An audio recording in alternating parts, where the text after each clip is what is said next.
not want our... With the occupation now in its 5th day, the women are still showing no sign of leaving. They say their demand for a meeting with local police to discuss alleged harassment of King's Cross prostitutes still stands. But at a news conference this morning, they proved reluctant to discuss much else.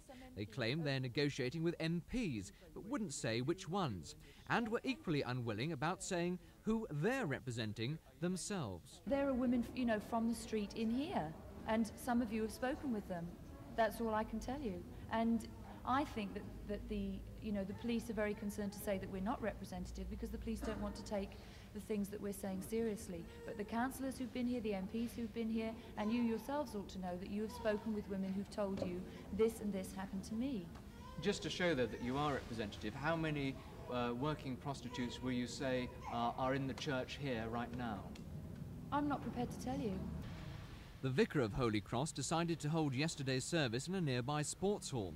He says he doesn't intend to have the women thrown out, but he says he won't be holding any more full services in the church.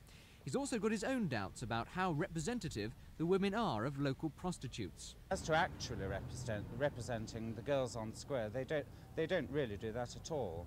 I mean, at the moment there isn't one single girl on the square, and if you talk to the girls on the square, many of them are disgusted that the church is being used for this purpose. Back at the church, the women for their part deny keeping worshippers away.